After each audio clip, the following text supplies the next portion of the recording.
All right, happy Monday, everybody. Monday afternoon. It's 26 degrees here in PA, and we're supposed to have a warming trend. Woohoo! So it's going to get up in the 30s. So anyhow, thought I would come on. This is uh, not the newest version of Pocket Pennant Run.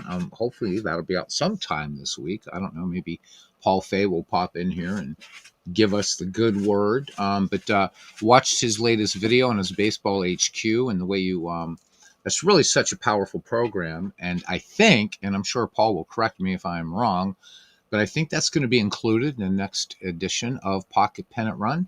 Hey there is cousin Ken Castro. I had a blast last night too, buddy. Just having so much fun playing Apago with you, man. I wish we could get some other people involved. It'd be really, really, really fun, wouldn't it? It's such a fun game, and I'll tell you what, you're a tough manager, man. I'm like trying to like hit and run on you and steal and stuff on that, and just yeah, you're anticipating me, man. You're good. You're good. And good afternoon to brother Jack Dawson. How you doing there? Jack doing all kinds of replays and stuff. Lots of projects. And there's Greg Gorecki. Hey Greg, how you doing today?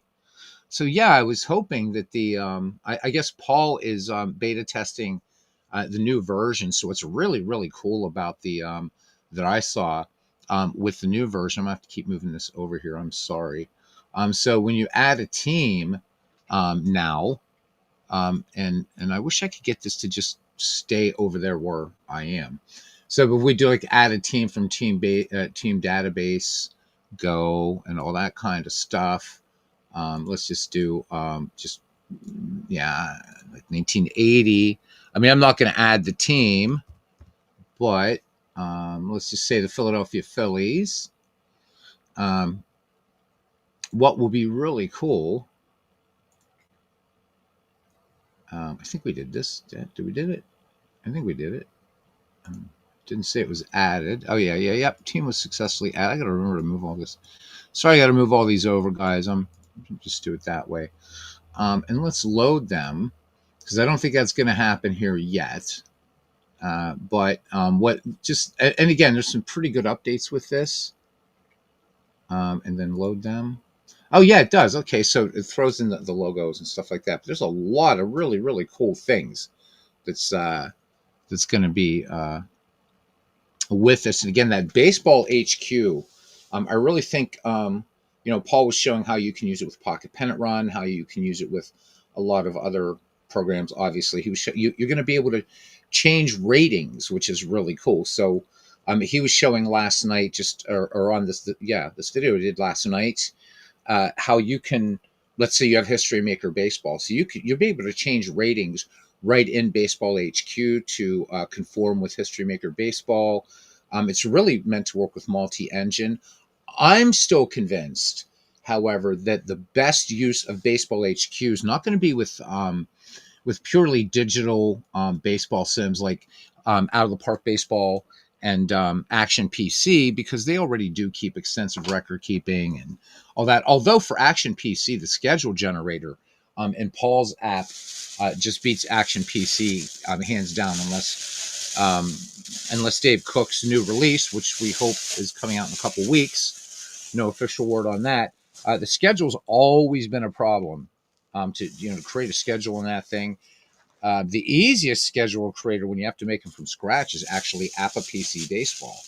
But I really, really, really think that the best thing for the Baseball HQ app is going to be, especially for you guys that play cards and dice, because the other things is just you put in the scores. That's it. This thing is something really, really special. And for this game, I've been waiting for a way to use these custom teams and stuff like that. It's really going to be nice because the schedule generator is going to allow for creating leagues of pretty much whatever you want, because a lot of what you can do in terms of team creation in a big program like Out of the Park Baseball or Action PC Baseball for that matter, you can do in this. And I had briefly so we'll just look at the team stats here for these 1980 Philadelphia Phillies while we're talking. The only I've thought about doing the Michael McGreevy League version 2 in this, but again, this, like the other games, doesn't have that player development lab. So but I don't know. I just looked and I'm like, ah, should I do Diamond Mine Baseball or do this one? So I thought we'd just mess about with this one and figure out what we want to do. Hopefully, cousin Ken will be ready for another game, maybe earlier this evening, of Game 3 of our replay of the 1912 World Series using Apago, baby. And if you guys would rather just see a game of Apago or Strat instead of this, let me know. This one just kind of like, there it is. I guess I'll use this. I'm going to keep pushing this game. I know some people, Mick has said that he just found that it crashes a lot. I don't know if I still run into some intermittent crashes, but it's not that bad. So I don't know whether Mick is he's got the correct installation or what have you. But guys, this game is really, really, really good. Craig and Paul working really hard in this game. Paul responsible for a lot of the additions to this game, and also he beta tests this thing like crazy. So, yep, it's Marquard versus O'Brien tonight. Absolutely. So, I very happy to have 3 Hall of Famers on my staff, cousin. So, game was Joe McGinnity. Last night was Christy Mathewson. Tonight will be Rube Marquard, and then, or whenever we play, and then game 4, I'm just going to go right back to McGinnity. I'm going with a 3-man rotation. So, which makes sense for that time. Diamond Mine 2025 database will be out tomorrow. Nice. That is good to hear. And what I'm waiting for is the all-time great teams version 11, because that tournament that I started, and I still have it in Out of the Park Baseball, I really wanted to also do that in Diamond Mine Baseball. But the only team that I was missing was I think, is it the 2007 Rockies? Is it? I think it is.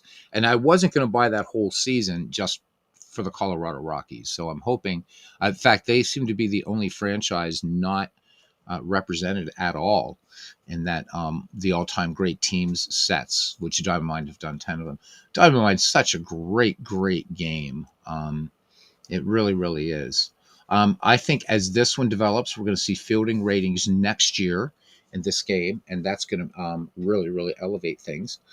In other news, which again, I haven't really even seen, just Steve Tate hinting in a few things, David Lando hinting in a few things for Action PC Baseball.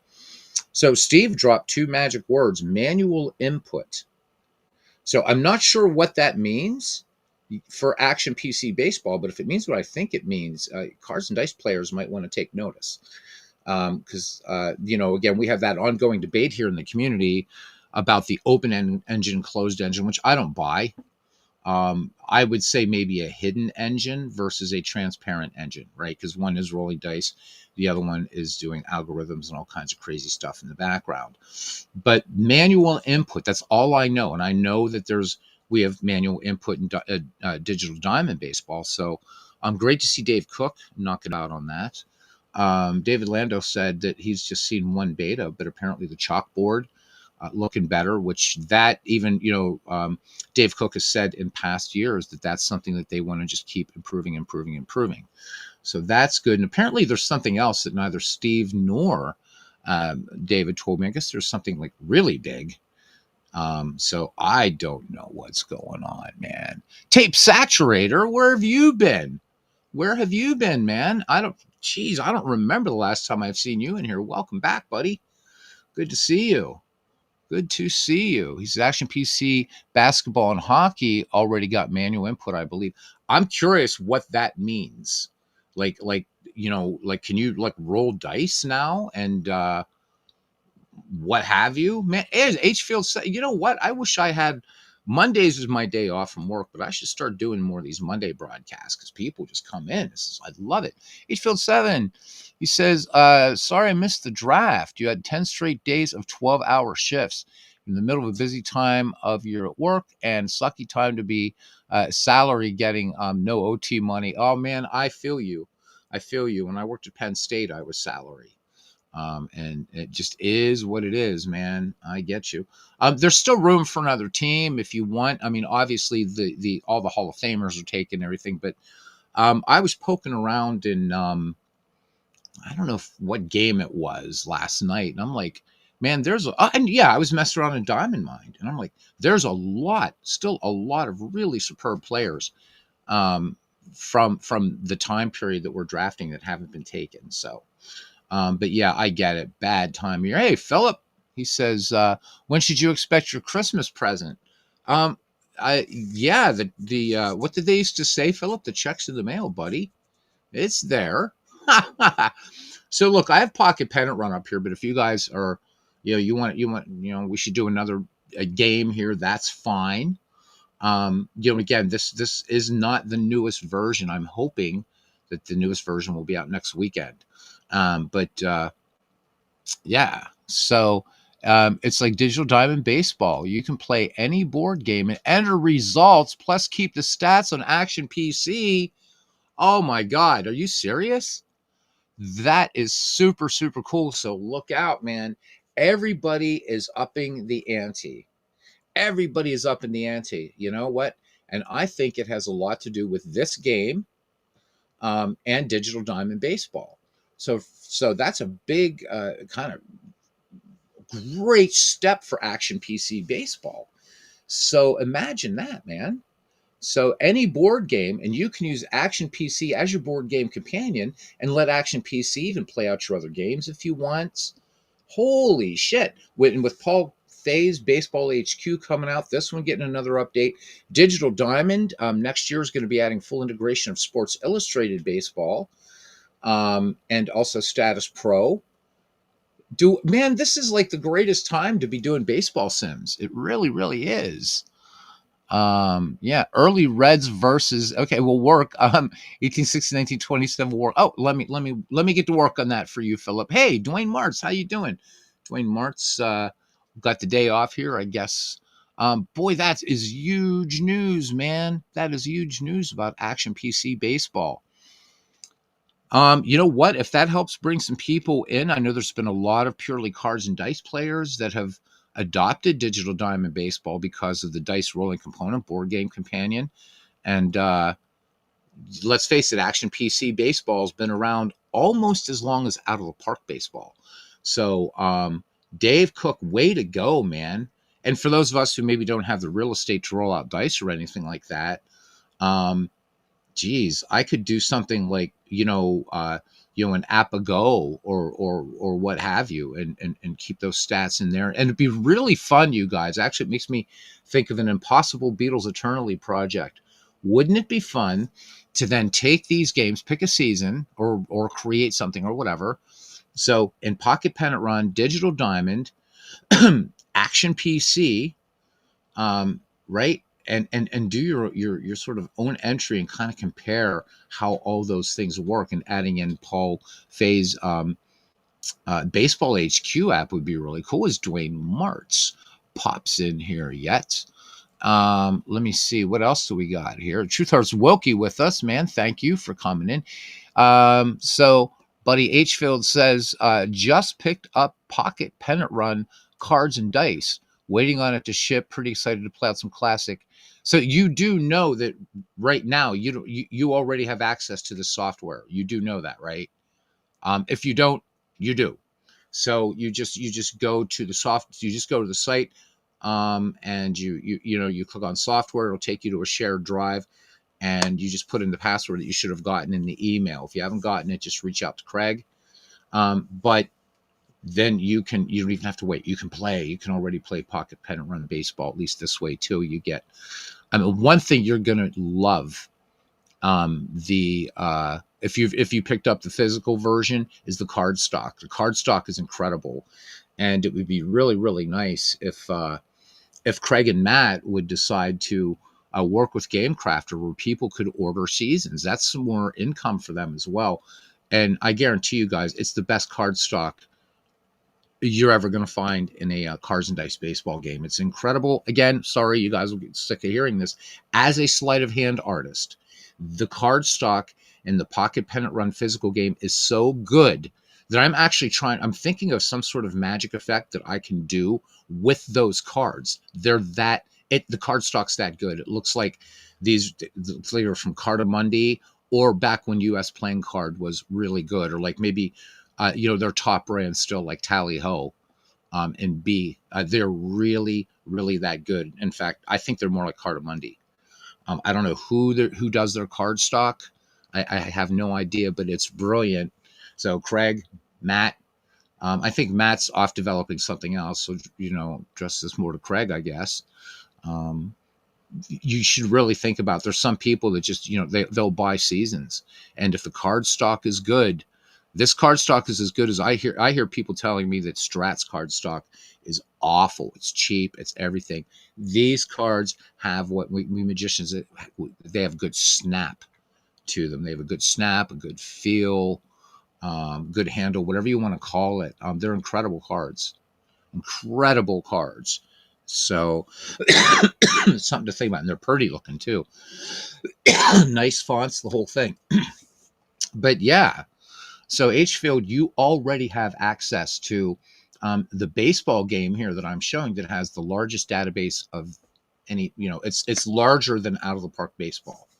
Because there is Japanese baseball in here. The Negro Leagues are in here. There's about 20 years of minor league baseball. The All-American Girls Professional League is in here in its entirety.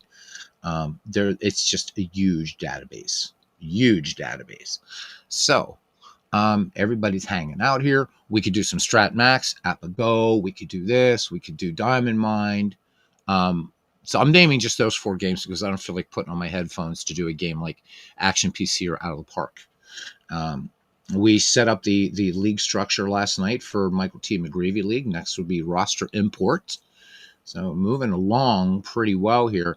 H-Field, man, I might try to catch you here just to get your thoughts on kind of the more minutia of setting this up properly and Out of the Park, as the first version of McGreevy was done in Action PC Baseball, because we really want to take advantage of the player development lab in this new league. And I think that's something really special and completely unique. There's no other, I don't know of any other baseball game.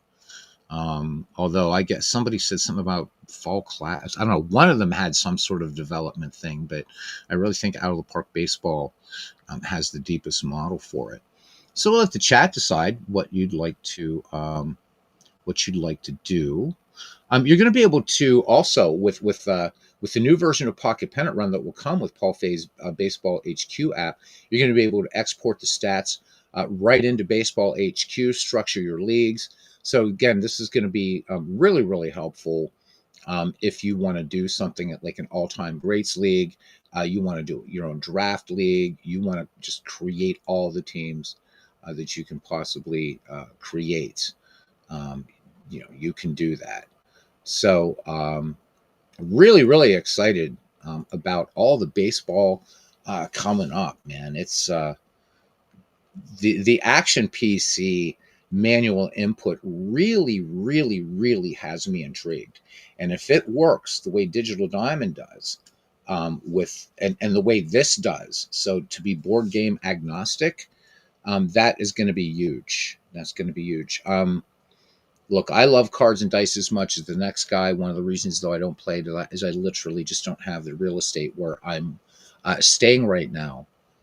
But computers, they're not the enemy, right? So it's not like digital baseball is going to be the only way to play. But if you can get a tool that's going to take away a lot of the housekeeping that you did, or if you always wanted, imagine just 10 years ago, you're playing your favorite cards and dice game, and you're putting in scores. But if you really wanted to, to keep track of the stats and searchable stats in your cards and dice replay, you already have possibilities now with the game that I'm showing on the screen, Pocket Pennant Run Baseball.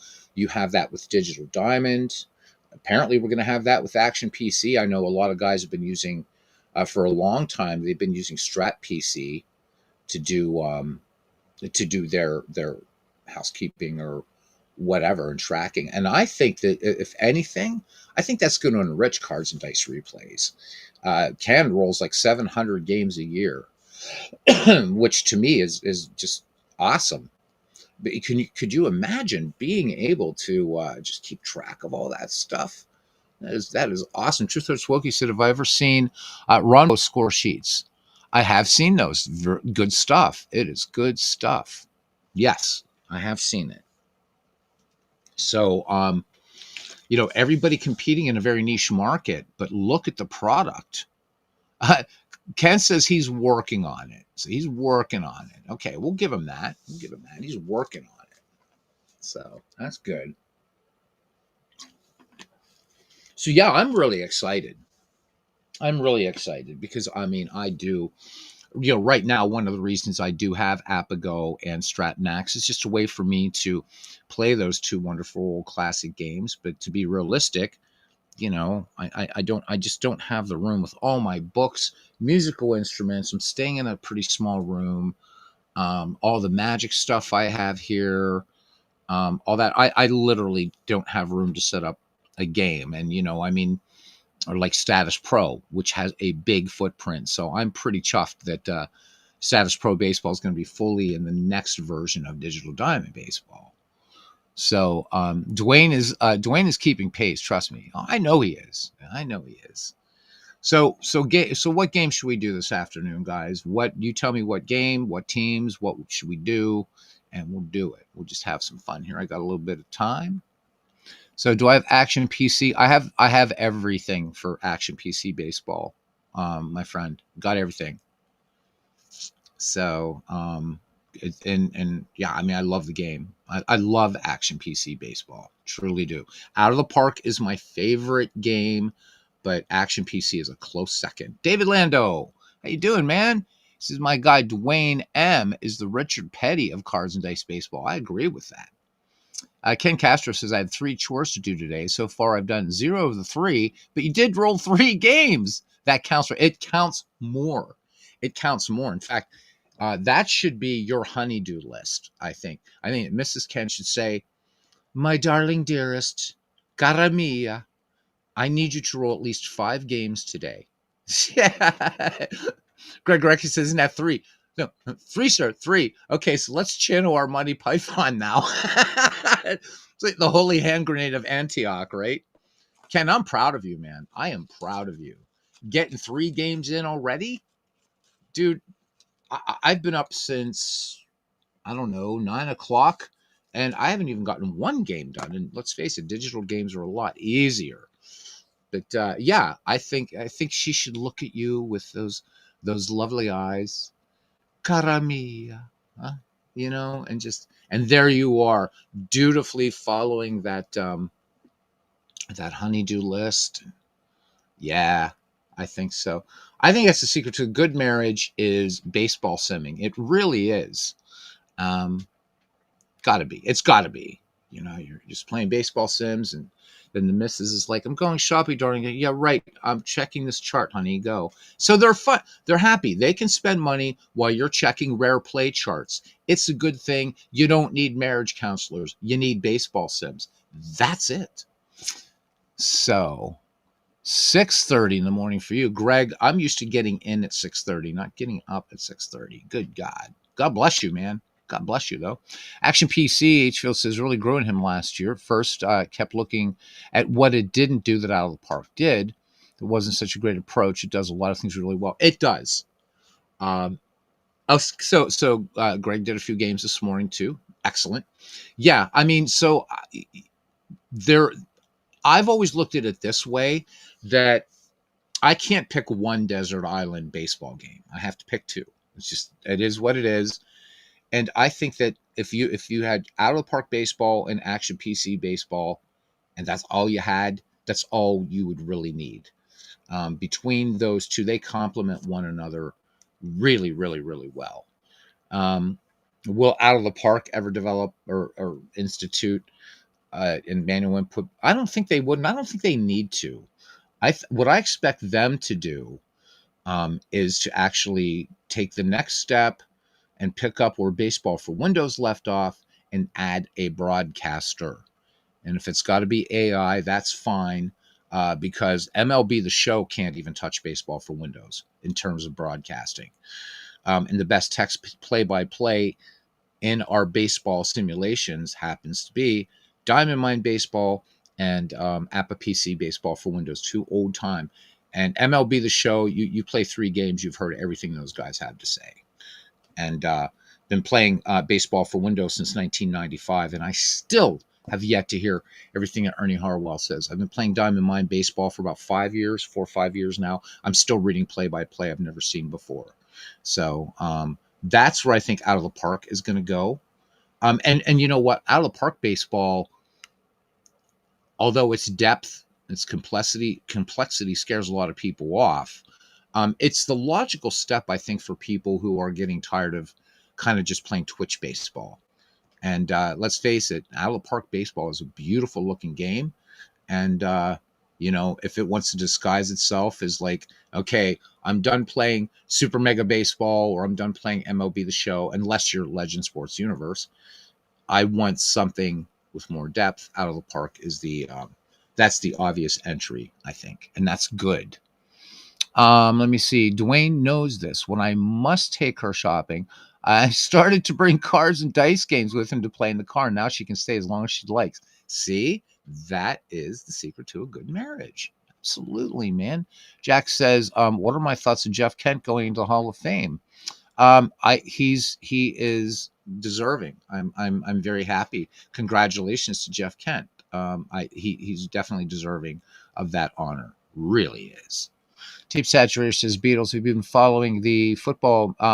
No, I have not, and only because, so when you're living in Europe, you're kind of saturated with it. Sorry, but you are. So yeah, and I'm being a baseball fan only. I haven't really followed that. I hope whatever that is, that Out of the Park doesn't go that same route, and maybe I should research that just to see, because right now Out of the Park is the steal of the planet. It really, really is. What are they going to start charging for seasons now? Boy, that would really hurt. That would really, really hurt. Out of the Park baseball is really good. Out of the Park baseball lets you do pretty much anything you want. And so, in that respect, yes, it is. Yes, it is. But it's a very, very, very polarizing game. It's a very polarizing game. See, now after this broadcast, I'm going to have to see what's going on with Football Manager 26, because now that Marcus, although he's still involved, the company now is no longer under his his oversight, under the auspices of our great Marcus Heinsohn, but a company with deep pockets in Korea. So hopefully it doesn't become Out of the Park becomes a cash grab. That will kill it. This is a game that was Game of the Year twice on Metacritic, which is huge considering the type of game that it is. It is a text-based baseball game. It is. It's the same class as Diamond Mine Baseball, as Action PC, but it looks pretty. Let me see. A switch to the Unity engine for Football Manager 26 wasn't very smooth. Lots of features removed and just horrible UI now. Everything's stupefied. A lot of stats removed, a million bugs. Oh my God. Yeah, so they can't. That is bad. And Out of the Park baseball gets consistently very positive reviews on Steam every year. It's got a really great community. Great community. And the other thing is, let's face it, football, and when I say football, I mean soccer, it's the fastest growing sport, right? It's just everywhere. And if anything, if it ain't broke, don't fix it. Just keep enhancing it, because people want to play good footy sims, right? So yeah, please don't mess with Out of the Park baseball that way. I think they can tart up the graphics, but I don't think they need to go to Unity for that. We'll see. I don't know what engine MLB The Show uses, but let's face it. I mean, MLB The Show is, at least on its surface, for a different crowd. But again, if you check out Legend Sports Universe, it's a whole new way, a whole different way to play MLB The Show that guys like us would like. Yeah. So there we go. Still waiting to see what I should broadcast here.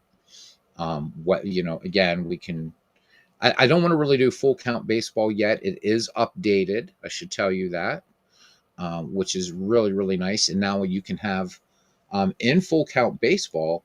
So now you can have images like Forbes Field here in game, which is real nice. So that's good stuff. So the 1980 Phillies are saying, what are we going to do here? We're going to play a game of this. We're going to play some digital. Probably might end up playing Diamond Mind, although Pocket Pennant runs on the 10, so I guess we should.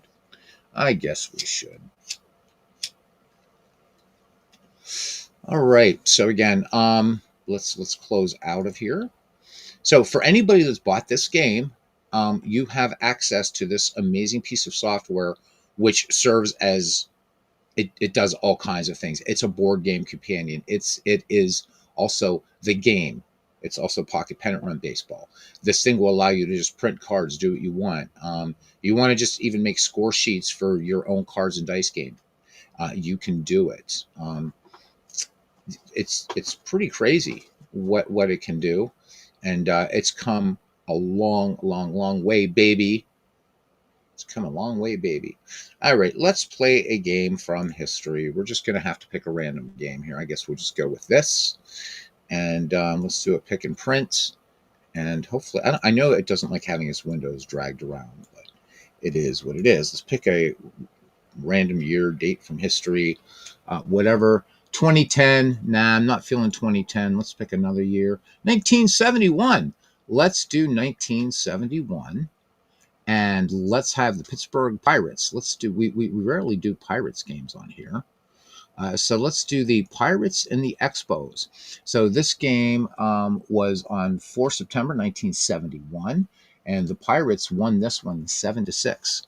So let's play it. Let's have fun. This is one of the cool features of this game is that you can just, and I could have just input a date, seen what dates were available, what have you. Okay, let's look at the lineups here. So first, for the 1971 Montreal Expos, we're going to have Ron Hunt, Boots Day, Rusty Staub, Ron Fairley, Bob Bailey, Gary Sutherland, John Bateman, Bobby Wine, Carl Morton. Okay, and Carl Morton, yep, there we go. For the Pittsburgh Pirates, it'd be Rennie Stennett, Gene Clines, Vic Davalio, Willie Stargell, Al Oliver, Manny Sanguian, Dave Cash, Gene Alley, Bob Robertson.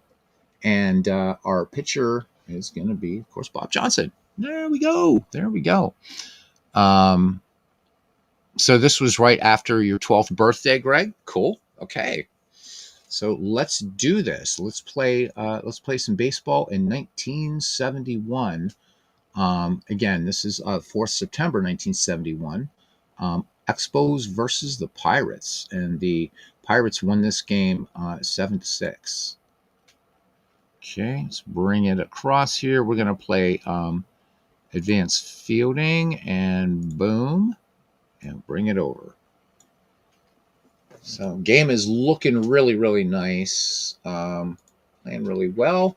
And let's do this with red dye with white numbers. But again, you can use this with any board game you want. And I'm just going to show you that really quickly before we get into it. So if we go to settings, not settings, I'm an idiot, to change dice. So here you go. So there are 8 games already included. You can create your own custom dice in this game, or you can just do Board Game Assistant, no dice. So if you don't want to roll the dice on the screen, and by the way, for those of you that have touch screens, this will work with touch screens, which is real nice. But we're going to be playing Pocket Pennant Run Advanced. Okay, and let's go. Let's go, baby. Three River Stadium, Pitchers Park. What I would like to see down the road in this game, now that they've added logos and player photos, which is really nice, I'd like to see the addition of RBI for hitters, which would be super, super cool. But also, similar to what Diamond Mine Baseball has, I'd like to see an actual park diagram. So playing in Three Rivers, boring stadium, but let's say you're playing in Fenway. You're playing in Polo Grounds or whatever. I'd like to actually see the park diagram. I think that'd be really cool. All right, Ron Hunt will lead it off here.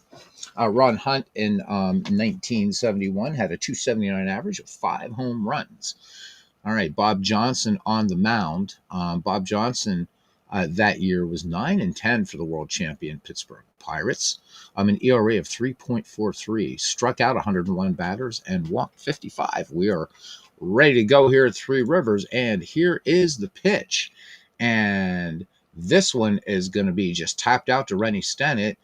Rennie Stennett is up with it and over to Al Oliver for out number 1. So I'm not going to keep moving this screen over, but this is just the play results screen. Boop, there we go. So 1 away, and that will bring up Boots Day. So Boots Day was a 283 hitter, 4 home runs. In the box now, lefty batter, Bob Johnson peers in, has the sign from Sangi. And here is the pitch. And this is going to be a left-right, but because they are different-handedness, this just comes off the batter card 2. And this is going to be a grounder. Rennie Stennett earning that paycheck today. And this is going to be a 4-3 putout for out number 2. All right. Brings up La Grande à l'Orange, Rusty Staub. 311 in 1971 with 19 home runs, 42 strikeouts of Rusty. 2 up, 2 down here for Montreal on the top of the first here at the River Stadium. Here is the pitch by Bob Johnson. And this is going to be ground ball to Gene Alley. Gene Alley throws on to Al Oliver for the 6-3 putout. And that will take care of the Expos here in the top of the first. All right, we go to the bottom of the first. The Expos nothing, and the Pittsburgh Pirates come into bat. So Greg Gorecki says that he played this game a couple weeks ago on Ala Park Baseball. Cool. What was the score in your game? So we know the historical score was 7-6 Pirates. Curious how it worked out for you, Greg. So the rare pirate game on the channel here, considering I'm a Pirates fanatic. This is pretty good stuff. All right, so Carl Morton, 215 innings in 1971, an ERA of 4.77, 84 strikeouts, 83 walks, 10 wins, 18 losses, and a save. Leading off, Rennie Stennett. So Rennie Stennett with a 353 average, just 153 at bats. So Murtaugh doing a lot of platooning with Stennett. And home run and struck out 9 times. Stick Tap Sports Network is joining us here on a cold, at least in Pennsylvania, on Monday afternoon. He says, Monday afternoon baseball with Beatles is a treat. Thank you, buddy. He says, for your information, in your 1976 replay, the Buccos are a game away from winning the series. Oh, baby. That is great news. Go Bucks. Go Buccos. All right. Stennett ready. Carl Morton deals to Stennett. And this is going to be tapped back to the pitcher. And that's going to be a result of just a ground out. So score this one 1-3. 1-3. Let's record this out. 1-3. So Stennett does not get anything done here. But again, early goings. Where's my 1-3 ground out? There it is. That screen is off on the other monitor, guys. So, but you've seen me play Pocket Pennant run enough to know what's going on. All right, here's Gene Clines. Gene Clines platoons with Al Oliver a lot in this. Although Al Oliver is actually playing in the games, but Clines and Oliver actually split playing time that year. This Pirate team in 1971, I actually prefer them to the 1979 Pirates. Where if you could start Al Oliver, but you got Gene Clines in the bench, or vice versa, you got a pretty deep ball club. This is the Lumber Company, baby. Cold here says Stick Tap Sports Network. Man, I'm so, it's not even winter yet, and I'm over winter. I'm ready for spring training. I'm ready for pitchers and catchers to report, so we can have one more good season before the CBA ends. Greg Gorecki says thinks he won 5-3. He's playing the Expos to see how many games I can win. He says, I think they only won 67 in 1971, have about 10 games remaining with 73 wins. You know what? Let's check that. Let's check Baseball Reference. Why not? Because it's always fun to kind of chat here. So let's go to 1971 National League. And let me bring this over so you guys can see here too. Yeah. Let's go to 1971 National League. And let's see what Montreal's record was for that year. I have a 1971 replay set up and ready to go in Action PC Baseball, but I think it'll wait for a little bit. So Montreal that year was indeed 71 and 90, 25 and a half games back. So you've got yourself a good challenge there. Let me see, 71 and 90. So yeah. So in the National League East, the Reds, Philip, your Reds didn't do so well that year. Marginally better, 4 games below 500, along with the Houston Astros, of 79 and 83, and of course the hapless Padres still weren't very good yet in the 1970s at 61 and 100. Ouch. Okay, so good stuff. Let's see. Well, we're going to see who's on that Expos team anyhow in this game. So let's go ahead and knock out of Baseball Reference, and here we go. Here's the pitch to Geno Kleins, and this is going to be a batter too. And this is going to be grounded to Ron Fairley, who will take it to the bag himself. So 2 up, 2 down here for the Pittsburgh Pirates in the bottom of the first inning. And Vic Davalillo in there. So this is using the actual as-played lineup. So Davalillo in the number 3 spot here.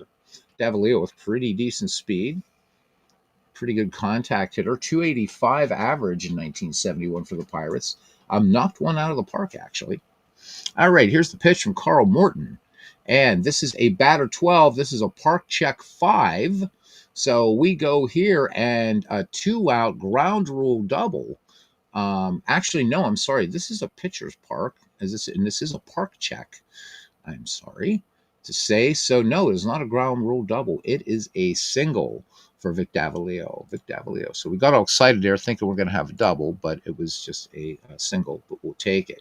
So first to the ball game by the Pittsburgh Pirates, and here he is, checking on the hill with Will, the great Willie Stargell, baby. 48 home runs and a 295 average in 1971.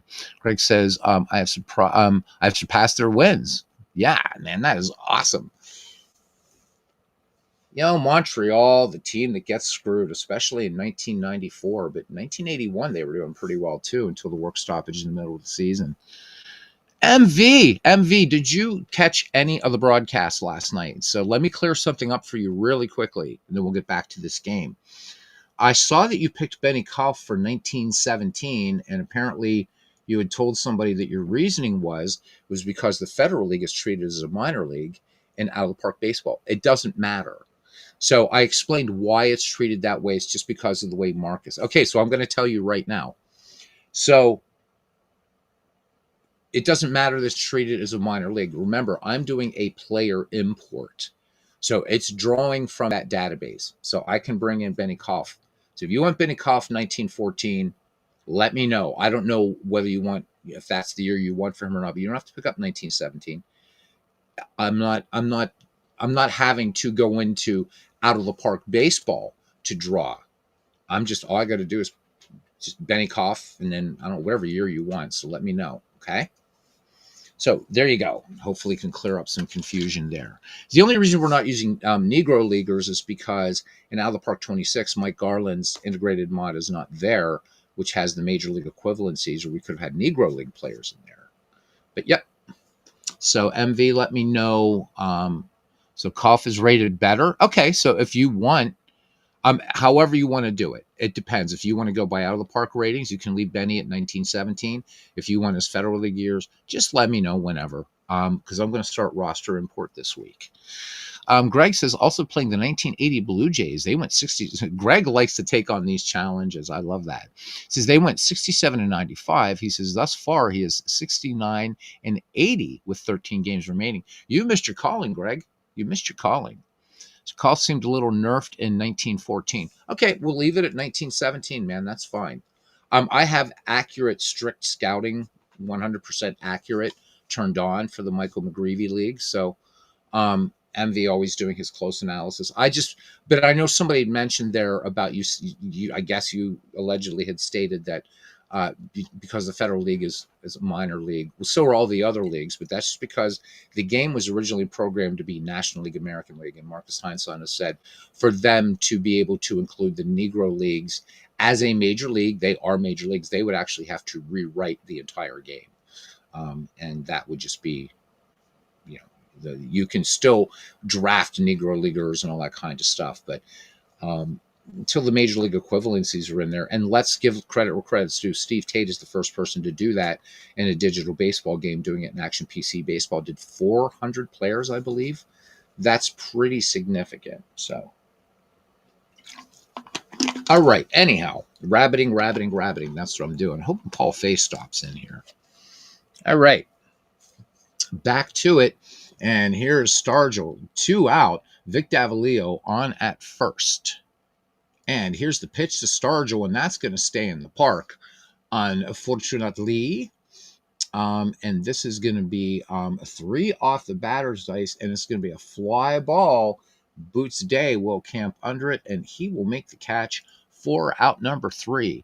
So the Pittsburgh Pirates pick up a hit, and they do nothing with it. And we will go to the top of the second inning. Montreal and Pittsburgh scoreless in a replay of a game from September 4th, 1971. Rod Fairley lead things off as he steps in the left-hand side of the box. Fairley, a .257 average in 1951 with 13 home runs. All right, Bob Johnson deals to Fairley, and this one is going to be base hit into right field. So Davalillo able to go over and get to the ball and get it back in. So base hit right field. So first hit for Montreal in the game. Greg says, so do I. I'm quite aggressive on the bases at times, but handle my pitching staff a little differently than Gene Mauch and Roy Harsfield did. I think you missed your calling, man. I really do. All right, so no speed on at first, and here's Bob Bailey. Won't you come home? I know it's Bill Bailey, but give me a little poetic license here, guys. .251 average, 14 home runs. Come on, Greg. There's enough room here for RBI. Let's do it, brother. Here's the pitch. And they're seeing Bob Johnson here pretty good. This is a batter 11. This is a power check. And that's an 11. And because we got to knock it down one, well, guess what? It is still open the window, Aunt Minnie. This one gone. Bob Bailey going yard on Bob Johnson, and the Montreal Expos jump out to a 2-0 lead. And you gotta love the little Meeple guys there, right? You gotta love them. All right, batter up. And I realized I made a mistake earlier on another check, but we're fine. It doesn't matter. So Fairley's in the Canadian Baseball Hall of Fame. I did not know that. All right, here's Gary Sutherland now batting for the Spos. Bailey had some pop, and we just saw that. So 2-0 Montreal here in the top of the second inning as Gary Sutherland settles in against Bob Johnson. Sutherland's numbers in 304 at-bats, a .257 average, 4 dingers for him. All right, nobody out, and we'll see if Bob Johnson here can recover from that home run. Here is the wind and the pitch, and this one is going to be trouble. This is a power 12, and it's back-to-back dingers for the Montreal Expos. Unbelievable, baby. Unbelievable. 3-0. Bob Johnson getting touched up here in a game that the Buccos won 7-6 back in 1971 on September 14th. So there we go. Montreal leading 3-0. Ouch. Danny Murtaugh not looking too worried yet, but Bob Johnson not really strong, as strong this year. I mean, Steve Blass is the ace, and Steve Blass so clutch in that 1971 World Series. All right, here's John Bateman, 10 home runs for him, an average of .242 in 492 at-bats. So Bob Johnson looking a little shaken up there. Sanguian trots out to the mound. Calm down there, big boy. We got this. Baseball been very good to me. They hit the ball hard. We will hit the ball hard. All right. Sangi back down into the crouch. Bob Johnson deals. And this one at least should stay in the park. So this is a lefty-righty. So we're going to look at the lefty-righty. And this is going to be a fly ball. Stargell camps under it. And finally, the first out of the inning. Finally, the first out of the inning. All right. And here comes Bobby Wine. So Philadelphia Phillies fans should know this guy. Meeple, Meeple can turn on. You can turn them on in the outfield. I just like to see the players' names, but you can. You actually can do that. So let's player icons toggle. There you go. Now you got little meeples out there. So look, the Expos in their little blue uniforms and the Buccos. So yeah, you can have meeples in the outfield if you want, as opposed to angels in the outfield, if you will. The other thing I keep forgetting to do in this game, because I don't know who is, I would have, you have to kind of research the game. You know that you can boost and slump players in this game as well. So if you're playing 1941 and you want to see whether you could see if Joe DiMaggio replicates that famous hitting streak, you could look at the date that you're starting in your replay and give him a boost. And that boost will last until he doesn't make a hit.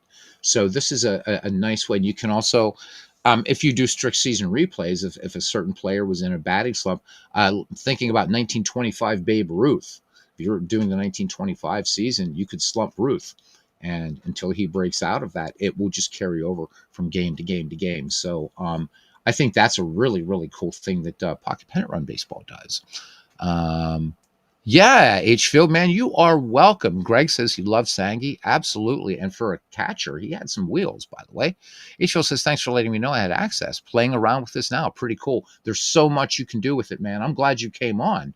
You would have been waiting, and all the time you could have been playing with this really, really fun game that right now to me is A tier, but this has the potential to be S tier once we start seeing fielding ratings coming in. Fielding stats, I should say, what have you. Okay. Fatter meeples with search and logos. So with shirts and logos. So you can do your own, you can create your own meeples in this game too. All right. Anyhow, here's Bobby Wine. So 1 out, and Bob Johnson getting touched up. I did a game last night at Ala Park Baseball. It was did Pirates, White Sox in my Myths League. Hannes Wagner, 2 home runs in that game, man. His first 2 at bats. I'm like, shit, should I get on here and stream this really, really quickly? But meh. Anyhow, the Buccos slaughtered the White Sox. It was a good game. Good game. All right, here we go. And Johnson deals to Bobby Wine, and this is going to be a range play on what do we got here? We got us a range play. And I don't know who's the range play. This is going to be a range play to Dave Cash, who's playing third base. And that is a grounder 5-3. So awesome, awesome, awesome. We will take it. Yeah, we will take that ground ball 5-3. So hopefully Bob Johnson, but the Pirates with a lot of work to do here. All right, so batter up, and it's Carl Morton. So we're going to let it go. Here's the pitch to Morton, and this one hit out to right field. Davalillo going for it, and Davalillo bobbles the ball. It looked like a snow cone. He drops the glove, and this is going to be an error. Luckily, nobody on base. But let me see. Nope, they're not going to score an error. They're the scorekeeper here, so you guys can see this pops up. Scorekeeper is going to rule this a base hit. All right, so base hit. And let's go ahead and record that.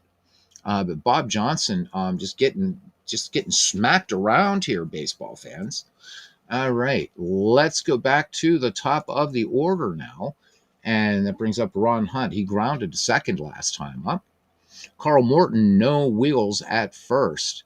Bob Johnson deals. And again, here's some contact. And this is going to be a left-right. And this is going to be a 10 off the left-right. And this is going to be a base hit into left field. So Stargell cuts the ball off. But on the play, Carl Morton will move to third. So runners at the corners. So Danny Murtaugh's got to be a little bit nervous right now. 2 out. If we look here at the Pittsburgh Pirates, got to see who's coming up next here, man. Got to see who's coming up. So we shall see. We shall see. All right. Brings up Boudet. He also grounded out. And waiting on deck is Rusty Staub. All right. Runners at the corners, and Johnson works out of the stretch. Here's the pitch. Swung on.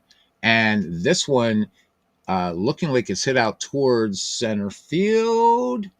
And no, Rennie Stennett leaps and grabs it for out number 3. So let's record this line out 4, and that will do it. But the damage has been done, family, as the Montreal Expos taking care of business with the long ball. Put 3 on the board here. We go to the bottom of the second. The Expos lead the Pirates 3-0.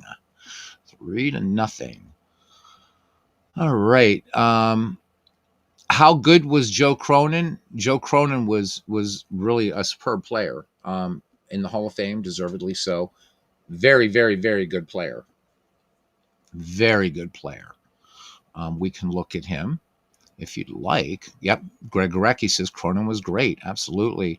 Among the best shortstops ever. I know he's Hall of Fame. I drafted him in a league instead of Mickey Mantle. So, that's, I mean, yeah, needed the fielding at short. Joe Cronin was great. He really, really was. Can't go wrong with him. I mean, Tony La Russa talked about the importance of being strong up the middle. And, I've always felt that, I mean, let's forget don't want to forget outfielders. Certainly, and the Mick was a great outfielder. But you've got to be strong. You got to be strong up the middle there in terms of short and second. And you're picking up Joe Cronin at shortstop. He's not going to do what Hannes Wagner did with the bat, but you've got an excellent, excellent shortstop in Joe Cronin and a deserved Hall of Famer. Yep. Better than, say, Barry Larkin or Jeter? Ugh. That's kind of a baseball reference thing. I don't know. I would say maybe on par with Jeter, maybe not quite Larkin. I think Barry Larkin was no knock on Derek Jeter, both great players, but if I had to draft between Barry Larkin or Derek Jeter, I'm going to take Barry Larkin. So, feel free to debate, guys, whatever. It's not like my words law, but let's just look at some numbers here, man. Because this is as fun as playing a game. I should just keep baseball reference minimized. So let's look at Joe Cronin without looking at anything, anecdotal. So Joe Cronin plays from 1926 to 1945, and you remember that Hannes Wagner is really the prototype of the modern shortstop. So nice long career. Of course, we want to look at black numbers. Always important. So he's got a few scattered about here. Led the league in triples in 1932 with 18. Led the majors in doubles in 1933 with 45. In 1938, big year for him as far as doubles. Led the majors in doubles with 51. Let me see, what else do we have here? So as far as a batting average, he's a lifetime 301 hitter, 170 home runs, 118 triples, 515 doubles. So remember, the record for doubles is still held by Tris Speaker at 790 something or others. So pretty good numbers here. Obviously, we can get down here and look at his ink and see how. Let's see what Baseball Reference says as far as who's he thought to be most like. So he's 196th for career batting average, not bad. 114th for on base percentage. He had 2 seasons in the top 10 with slugging percentage, so he did have some pop. Offensive WAR, he is 92nd overall career in baseball, so pretty good. 97th as a position player, wins above replacement. Yep. So what else do we got here with this guy? So the average Hall of Famer is 27 as far as his black ink. So he's 402nd. Again, we're not looking at a Hannes Wagner or an Archie Vaughan here. But let me see. So he is similar to Barry Larkin, similar to Archie Vaughan in terms of hitting. Okay. And then most similar by ages. You can just go down here and look at all this by yourself. But yeah, I mean, I think Joe Cronin definitely is a good pickup. But let's look at Barry Larkin really quickly and Derek Jeter. Why the hell not? And we'll look at Barry Larkin first, since he was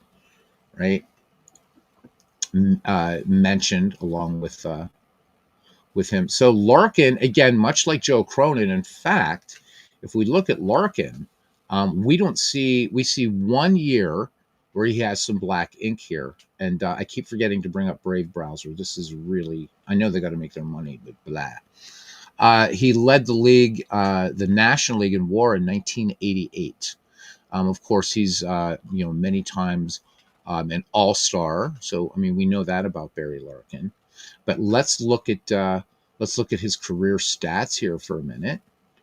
Just so he is at 295 lifetime average. So he's 1/6 of a point lower than Joe Cronin. Got to play on some pretty damn fine Reds teams, I will say that. Let's look at the Hall of Fame numbers down here for him at the bottom. First, let's look at these. So he is 102nd in wins above replacement for career as a position player. Again, for a single season, he ranks first with 7.0, career 7.5. That's 67th. So very similar, I think, to Joe Cronin. 143rd in career hits. But let's go down and look at these numbers. So again, maybe, yeah, very, very similar.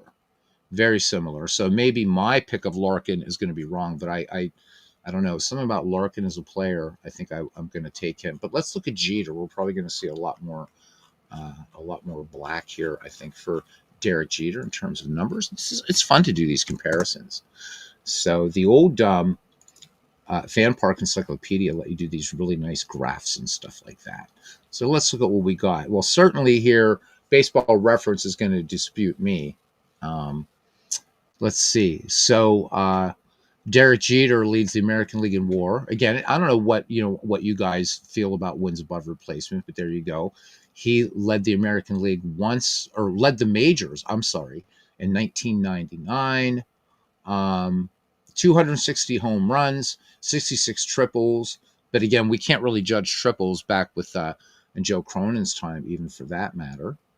So there's a bunch of chicks coming up there on eBay. That's really cool.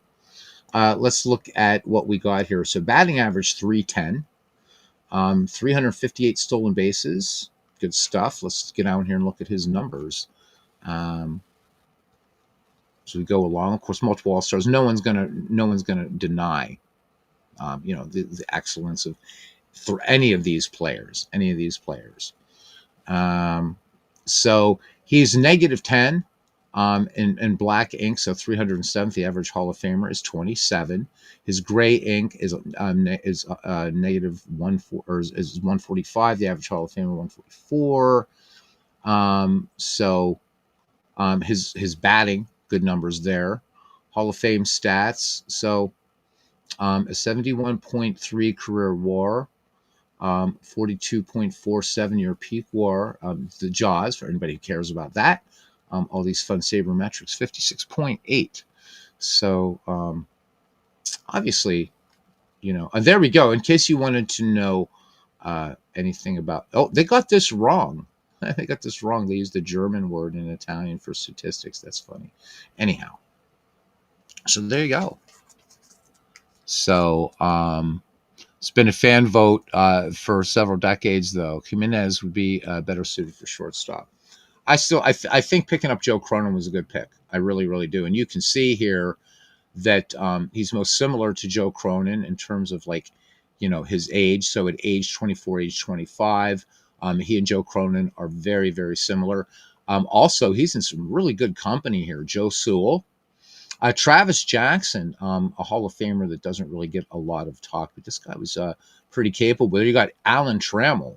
So most similar to Alan Trammell from ages 29, 30, 30, 31. The next guy, good baseball player, but obviously, but his off-field antics don't deserve much talk.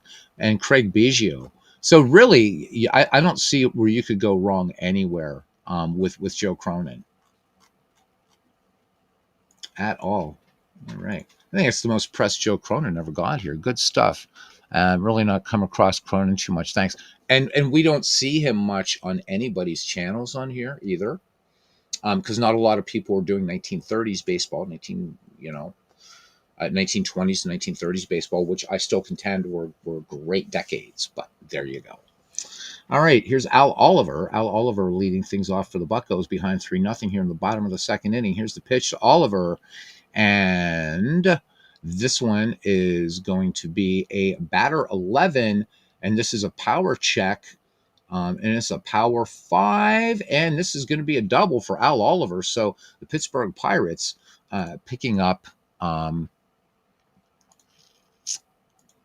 their first extra base hit. All right. That brings up Manny Sanguillen. So Sangi, 7 home runs, a 319 average in 1971, 6 stolen bases. You would see Murtaugh use him a lot in hit and run plays and stuff. Murtaugh was a good old school manager. Why he's not in the Hall of Fame, I'll never know. This one, fly ball to right. This is going to be a range play on Rusty Staub, and this one is going to be an error. This is going to be an error on him. All right, and so thanks to that gift, now the Buccos with runners at the corners, nobody out, and that will bring up Dave Cash. Dave Cash, who will go on to play for the Philadelphia Phillies, but in 1971 with the Buccos, a 289 average with 2 home runs. Cash had some speed, decent speed at first and third. So wonder what Danny Murtaugh might want to do here with Sanguillen on at first. He's got some speed. Let's see how he would do here. Let's see what Murtaugh is not calling for a steal. And so you guys know that I'm not cheating. There you can see here, Murtaugh not calling for a steal. So we're not going to attempt to steal with Sanguillen. I thought it'd be nice to try to stay out of the double play, but let's give Dave Cash a chance here. All right, Carl Morton works him to stretch. Here is the pitch. Oh, and the lead runner is picked off. We have a rare play. So anytime you roll triples, you're going to get a rare play. And this says pick off L. How about that? So we had us a rare play here, man. I love when those come up. I wish I could pull this little window over here. But we are just going to do pick off. And there we go. So that hurt. So that happened. All right, Dave Cash back in the box, rolling the 3-5s, man. Here's the pitch. And this one is going to be a fly ball to left. Bucco's not getting a break here at all. All right, 2 down, and brings up the light-hitting Gene Alley. Gene Alley more in there for his glove than anything else. A 227 average. Did manage 6 home runs, though. All right, runner at first for Pittsburgh. Here is the pitch. I can't believe it. This is unbelievable. 2 rare plays and another pickoff play. Oh, my God. What is going on here? Bucco's falling asleep on the base paths. Jeez. So that does it for the Pirates. We go to the top of the 3rd inning.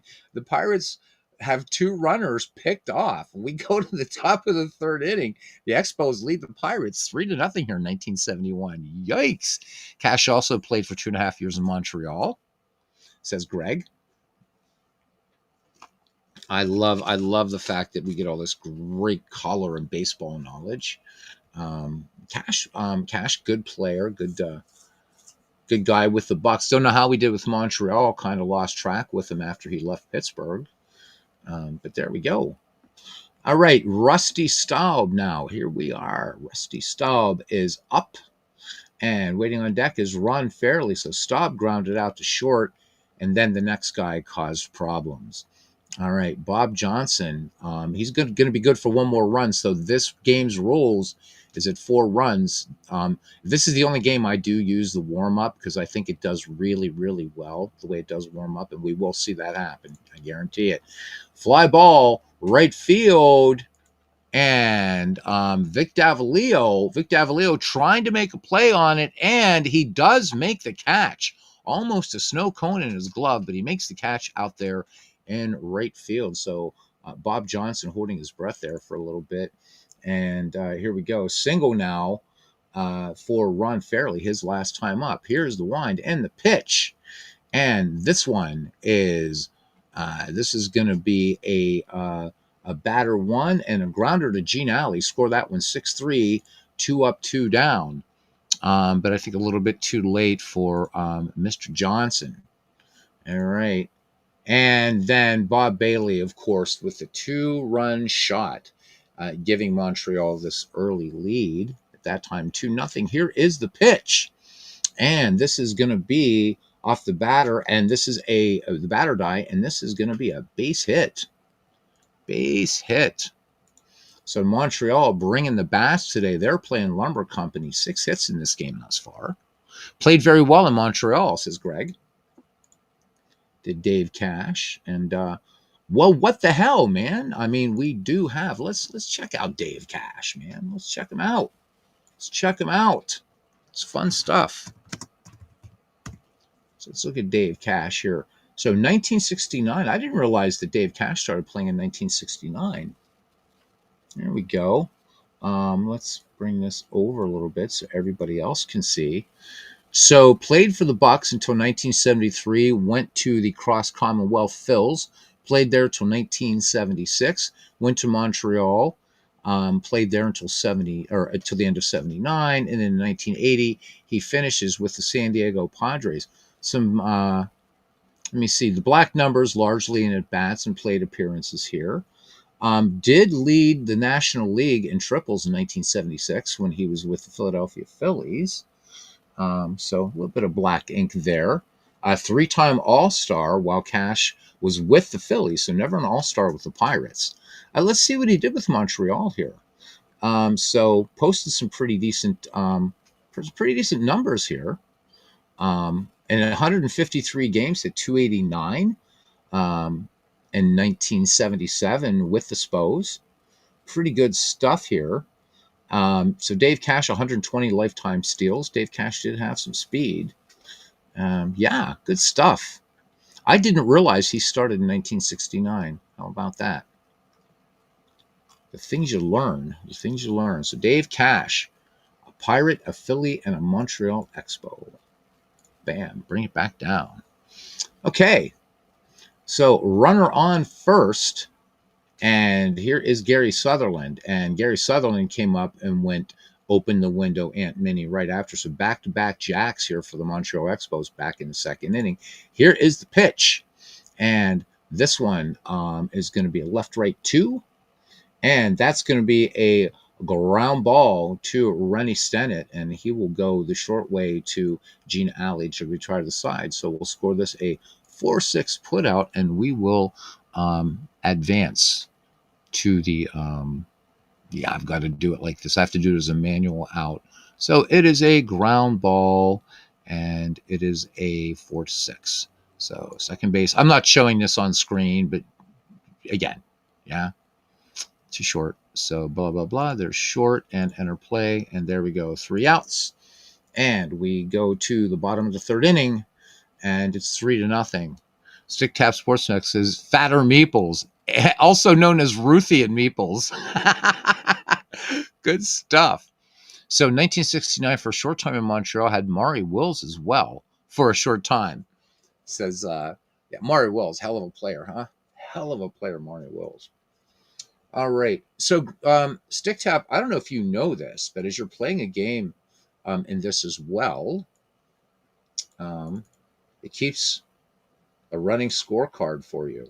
So that's pretty simple. Scorecards are, I think, very, very nice looking in this game. All right. There we go. No, I don't want to put that crap on my whatever. Okay, let's see. So here's Gene Alley. Gene Alley was at bat when two buccos got caught off base. Picked off. Here's the pitch to Gino. And this is going to be a batter 6, fly ball center field. Boots Day has it with no problem. So 1 up and 1 down for the Bucks here in the bottom of the third. And coming to bat now is Bob Johnson. Let's see what Danny Murtaugh wants to do. Obviously, nobody up in the pen, so we're going to let him bat for himself here. Early innings. Again, this was a 7-6 game on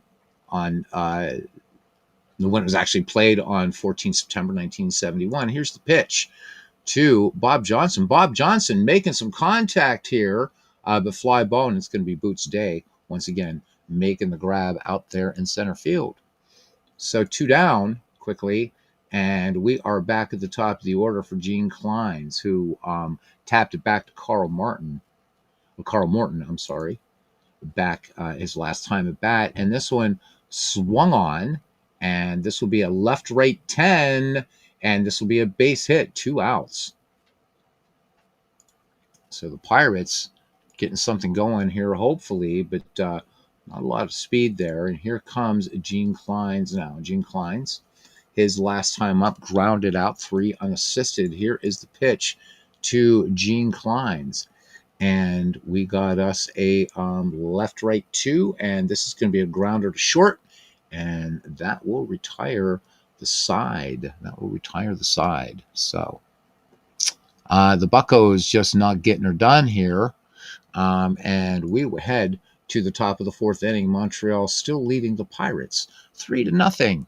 Hfield says playing out 1969 Hankyu Braves and I'm sorry for my bad Japanese, guys. The Yomiuri Giants as his first game, 7-1. Braves win in 9th, 2-run homer by the Giants, then load the bases, hit by pitch, gets a run, then a grand slam by Satoharu Oh. What a legend in all of baseball was Satoharu Oh. 8-7 Giants. Wow. Excellent game. I'm glad I think you'll like the game. Just staying open mind with it, knowing it's still being in development. But if you look at a very early version of this game, you'll see it's come a long, long, long way. I like the fact that, you can see here lineups, but there's a reason why I'm showing you this. Of course, you can look at all the data, which is also sortable on the screen, which is nice for this little. I keep calling this a little game, but it's deceiving. It's very deceiving. So you can. I want to show you. So right here, Hfield, do you see here this little dotted line here? So when you're playing a game from baseball history, whoever was actually in this game is going to be above this dotted line. So I think that's really nice. So we see that in that 7-6 game, that Pittsburgh went to its fence, but Murtaugh was busy going to his bullpen. Ramon Hernandez, Dave Giusti, Bob Veal, and Bob Miller. So just something good, to know if you're actually replaying a game from history. Just go there and you can look at that. Okay, let's get back to our current batter here. And it's John Bateman. He flew out to left last time, and he will open things up here for the Expos in the top of the 4th inning. Here is the pitch, and this is going to be an infield check at short, and this is going to be an error on Gene Alley. Gene Alley making a throwing error here. Oh, my goodness gracious. So the Pirates just a little bit of curse here. Luckily, not a lot of speed there, and Bateman on at first. All right, brings up Bobby Wine now. And Bucco's trying to turn 2 here and erase the bases, if you will. Here's the pitch to Bobby Wine. And this is going to be a hard-hit ball in the gap. And Bobby Wine is going to get an RBI double as Vic Davalillo scrambling for the ball. And that is going to score another run for the Montreal Expos. And let me see, do I want Bobby Wine? No, of course I don't want him to stretch against a B fielder. So a run scores. Got to do those common sense things. It's now 4-0 Montreal. Yeah, it's good. There's a lot of things in this game. I don't know if you're playing with the basic rules right now. I would say, maybe play Pocket Pennant Run Basic for just a game or two. But in this, right, when you're playing the advanced game, you got pitchers warming up and all this kind of stuff. You can reposition your fielders if you want to.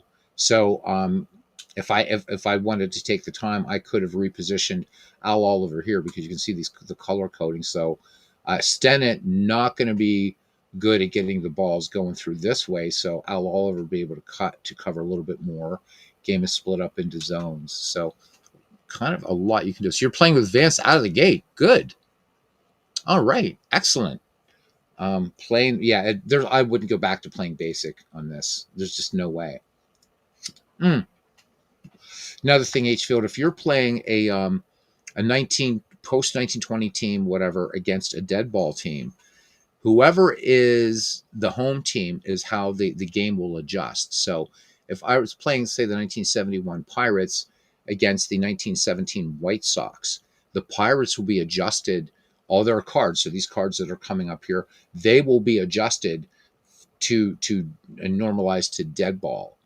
Conversely, if I was playing the 1917 White Sox at home against the 71 Pirates, then the White Sox, their cards are going to reflect live ball. So that's kind of cool. That's kind of cool. Stick Tap says, I cannot wait until the next update. With the HQ app, I can see Pocket Pen and run some fun projects. Hopefully this week. Paul said last night on the video that he's doing, Stick Tap, that he's beta testing. He's really beta testing it hard. So I'm hoping this week will be the update, and we can have Paul on here and talk about the HQ app, because he was showing how seamlessly this game works with that. And of course, I'm sure he'll be talking about how well it's going to work with any baseball game you have. So yeah, I'm really looking forward to it myself. I really like this game. All right, here's Carl Morton. Why do I keep calling him Carl Martin? I don't know. An RBI chance here, but hanging out there at second is Bobby Wine, not exactly a speedster, at least in 1971. But Morton last time up had himself a single. Bob Johnson is not pitching a tough game. Let's see, is Murtaugh ready to go to his pen yet? And just again, so you guys see I'm not cheating, he says no. He says no. Okay. He is calling for an intentional walk of Carl Morton, which I'm going to override that.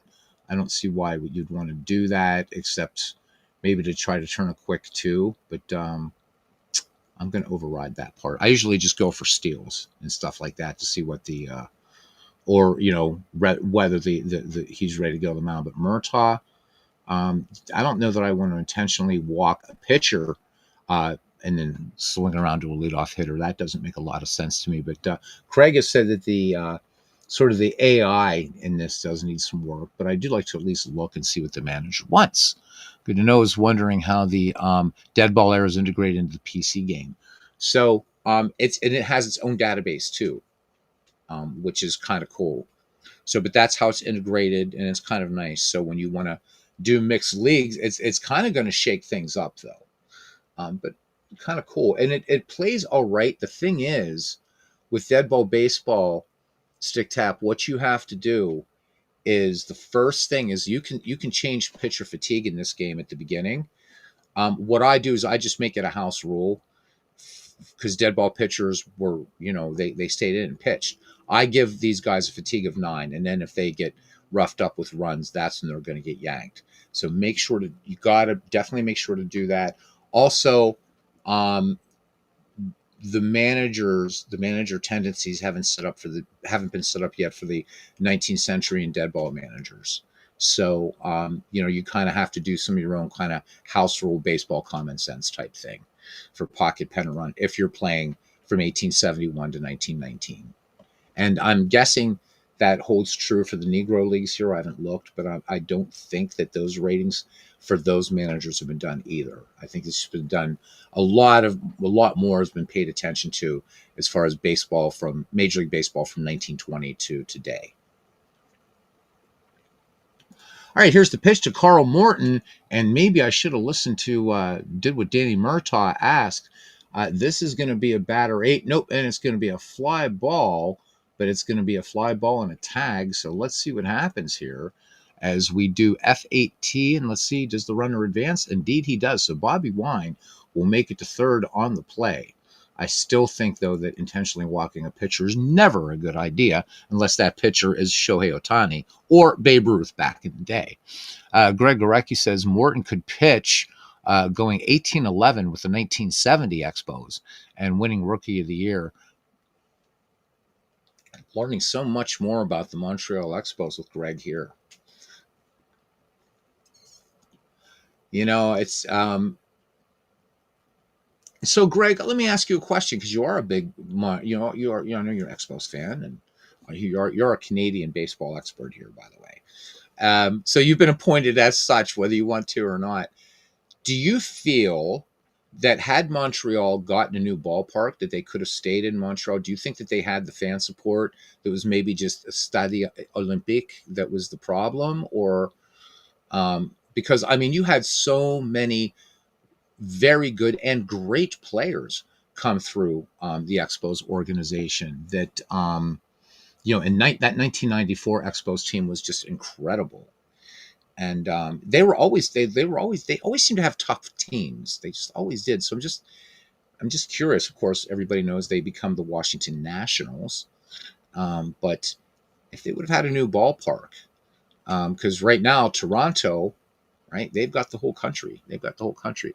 So Greg says he think they could have stayed in Montreal. All right, Bobby Wine is on third, and we got Ron Hunt in there. So Ron Hunt is 1 for 2 with a single.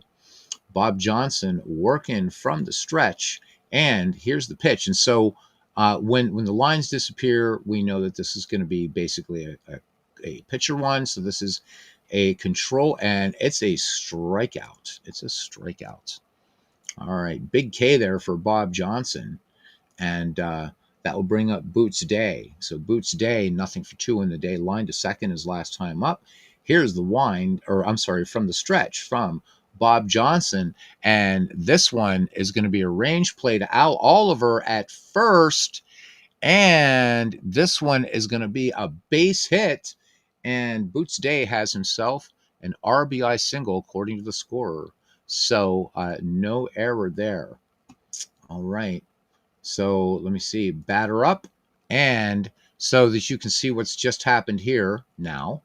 So Bob Johnson has become fatigued due to runs. So he's given up more than 4 runs.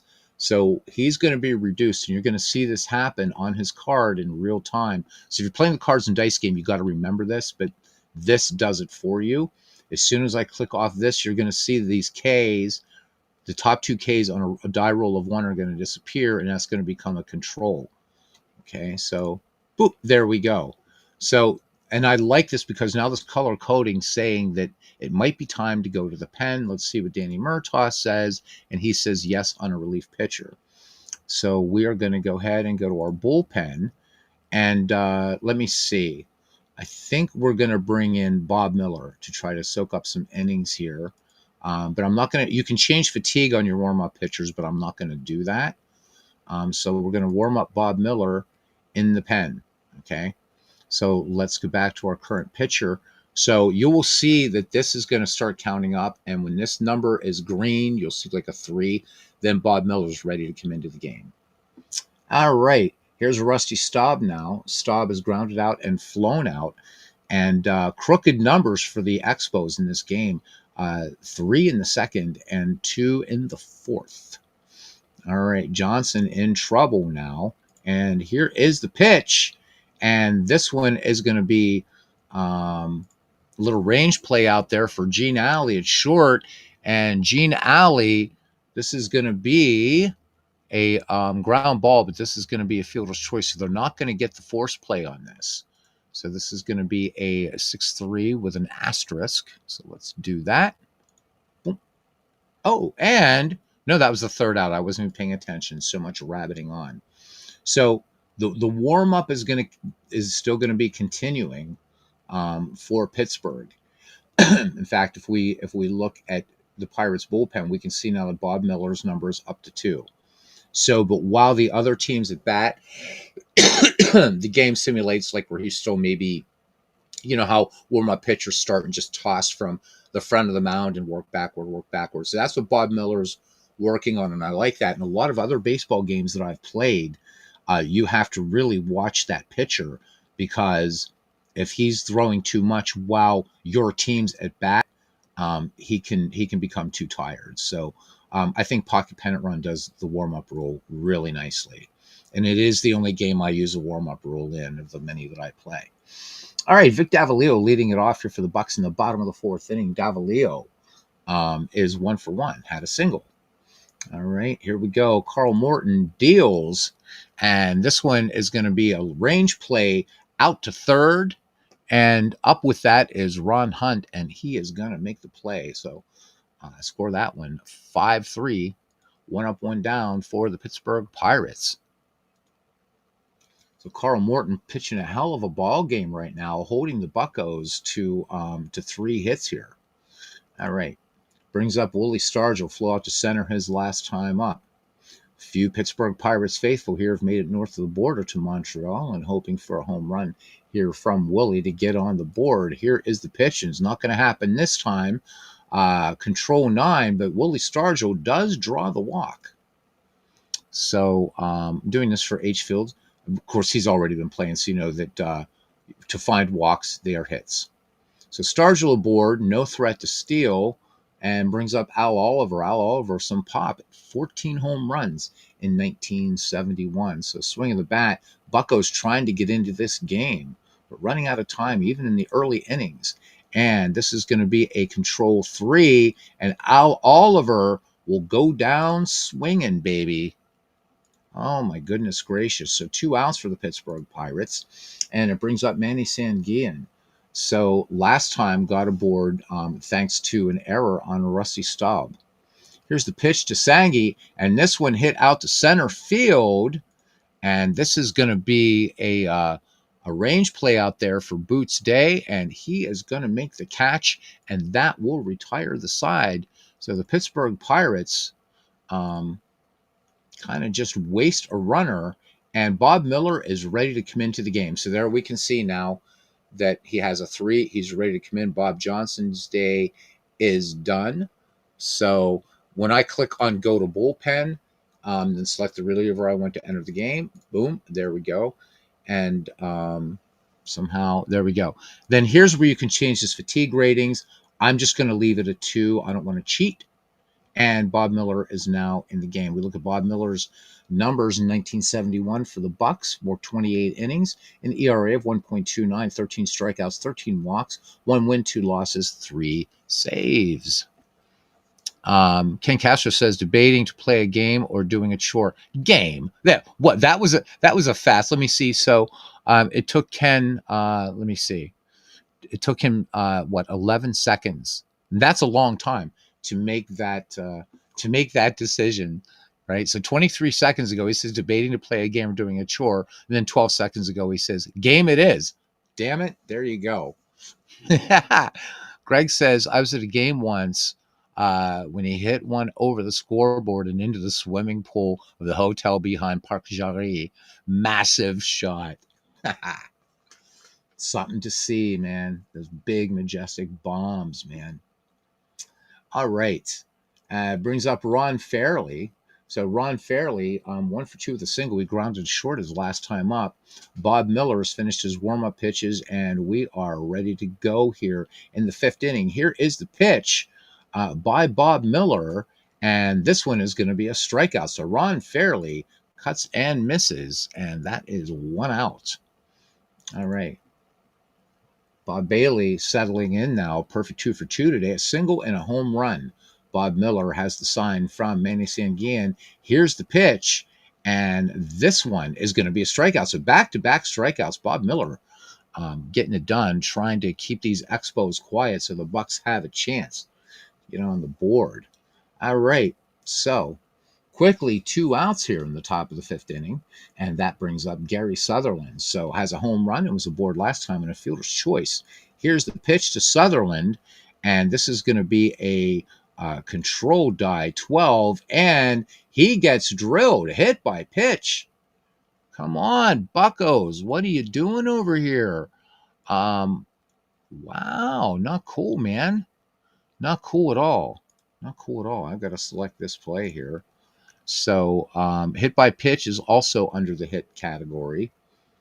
All right, so Bob Miller with the strikeouts. Now he plunks a hitter and leaves it open here for John Bateman to make some trouble. John Bateman got on in an error by Gene Alley his last time up and flew out to left his first time up. Here's the pitch, and this is going to be a range play on Vic Davalillo in right field. I guess Clemente had the day off today, and this could be a possible error. And scorekeeper says, no, it's a base hit. Just a good old garden variety base hit. All right. So 2 on for the Expos, 2 down here in the top of the 5th. And it brings up Bobby Wine. Bobby Wine doubled his last time up, 1 for 2 in the day. Here's the pitch. Range play out to Willie Stargell in left field. And this one will not be trouble as Willie Stargell will make the play for out number 3. So the Montreal Expos, strand 2, we go to the bottom of the 5th inning. Expos with a healthy lead here, 5-0 over the Pittsburgh Pirates. Morton looking pretty good. Let's see if Gene Mock agrees. So, again, this is one of those common sense things. He is saying relief pitcher. I mean, the guy's pitching a 3-hitter. I'm not going to pull him. There's no way. I'm not going to pull him. All right, here is Dave Cash now. Dave Cash flew to the left his last time up, and it met Willie Stargell. I'm told that there are like stars around National League ballparks where Willie Stargell, some of his most monstrous shots were hit. And there was one, I guess, where he hit the ball so hard. I don't remember. Was it in Wrigley that it actually, and thank goodness, I think the seat was vacant. It actually destroyed the seat. I mean, Stargell had incredible power, didn't he? Just incredible power. I'm pretty sure it was Wrigley Field.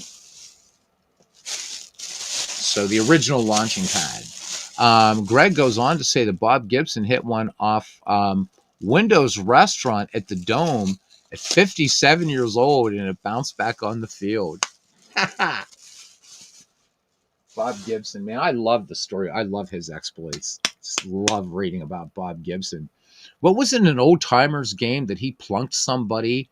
Right in an old timer, he plunked some guy because I don't know, for whatever reason he'd throw at him. But what I understand though, Don Drysdale was the guy that they said Don Drysdale would throw at his own grandmother. I guess he was especially brutal at throwing at hitters. But wasn't it that Bob Gibson famously said, he said, I don't throw at hitters, I hit them. He said, I'm gonna, and he said, rookies, he said, don't even look at me. He's rookies, don't make eye contact with me. I'm going to hit you.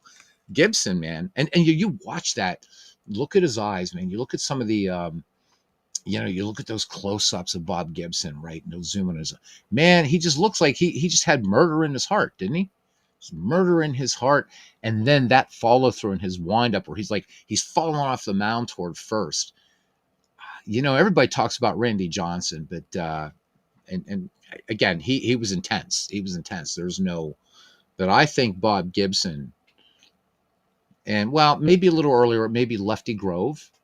So Bob Gibson definitely in that Lefty Grove school and of intensity that Randy Johnson picked up. But I don't know, man. Bob Gibson, and could you imagine being a pitching coach or a manager and you're going out to Bob Gibson and you're saying, hey, you did a good job, but not quite. You didn't have quite your stuff today. Dwayne Marsh made a great joke about that on a Legend Sports Universe broadcast earlier this year. It was just creative. Excellent. Yeah, he is a gentle guy. But Don Drysdale, nasty. Yep. Said that on Good Morning America. I don't throw at batters, I hit batters.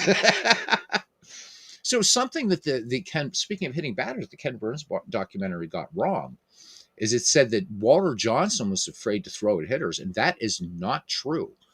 Of all Hall of Fame pitchers, Walter Johnson, the big train, leads in hit batsmen. What Walter Johnson wouldn't do was headhunt. He would not throw it ahead, but Walter Johnson had no trouble pitching inside and hitting hitters at all. So Ken Burns, you kind of missed on that one. Great documentary, but Johnson was, while he was a nice guy on the mound, he was a fierce competitor. I forget the name of the pitcher. You guys could look it up on Baseball Reference or Baseball Almanac or whatever. But Walter Johnson holds the record for hit batsmen for Hall of Fame pitchers. So I used to say to Tim McCarver, we're still talking about here, Bob Gibson, Greg Gorecki says to Tim McCarver when he visited the mound, what are you doing out here? What are you doing out here? Oh, man. I don't know. In some ways, that kind of thing is gone from baseball, isn't it? You had those great characters like Staub, and you had Fidrix, and you had Bob Gibson, and just I don't know. There was that panache, that flair, that craziness of the game that I can't pinpoint when it went away. Maybe it was after the 1994 strike or something. I don't know, but it's definitely gone. All right, Dave Cash leading off here in the bottom of the fifth inning. Cash, nothing for one, flew out to left his last time up. Carl Morton is pitching a really good game right now, scattering 3 hits among the Pittsburgh Pirates. And here is the pitch. And this is going to be a left-right 6. And this could be a fly ball to center. So 1 out. Having fun here, you guys, today. I'm no broadcaster. I'm just a guy that rabbits on forever and ever and ever.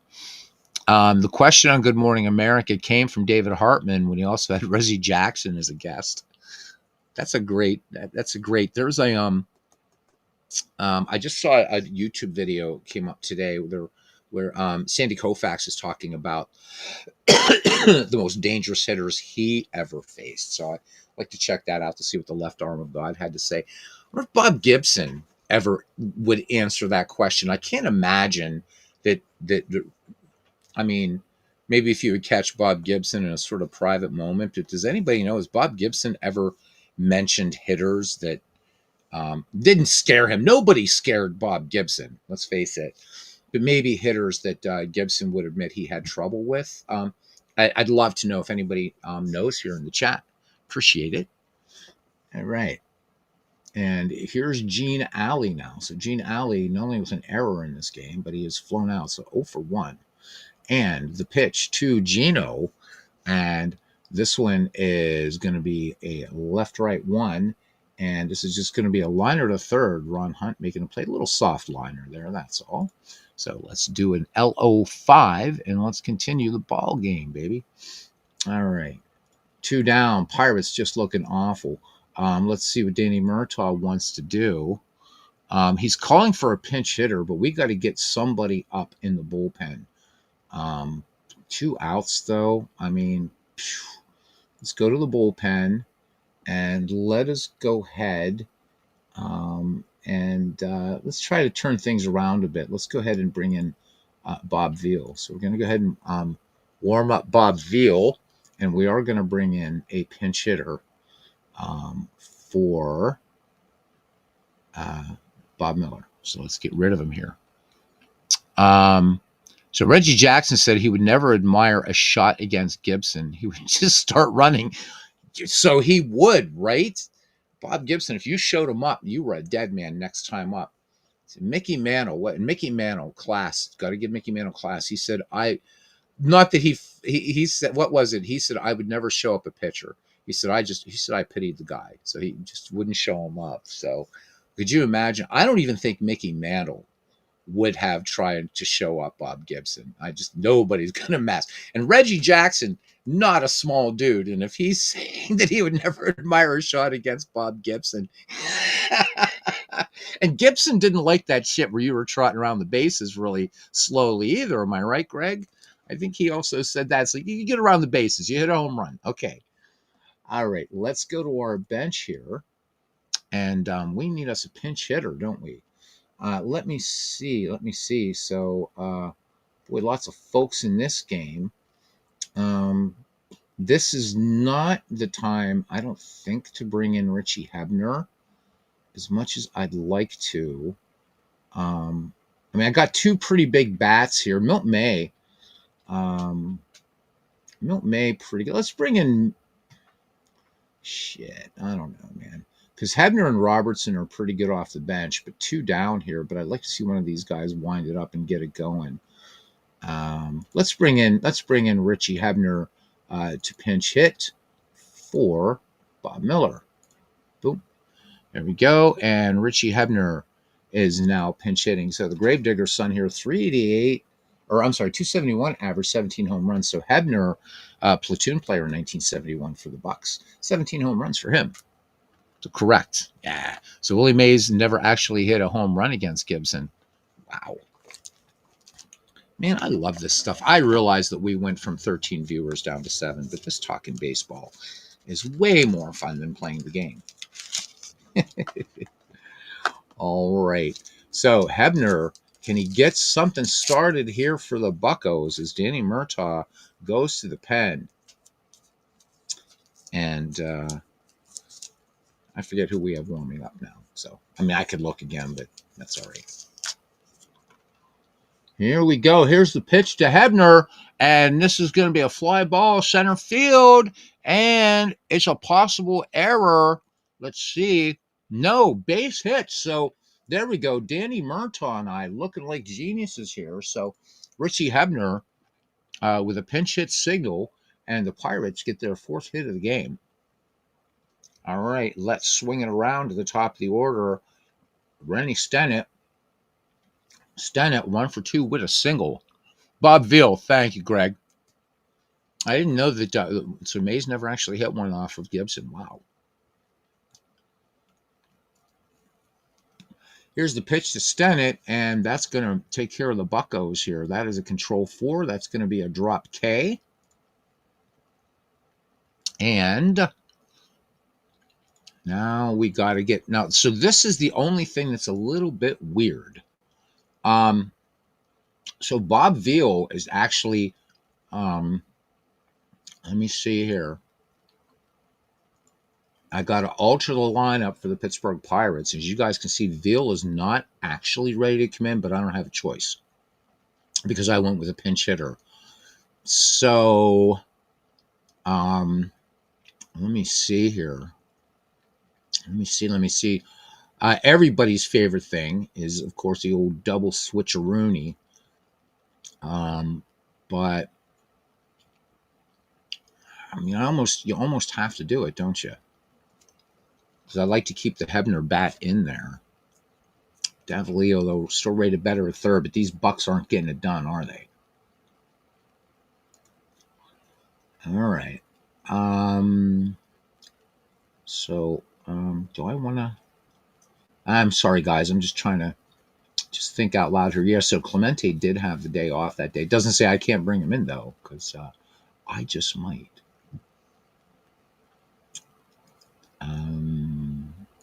Change position.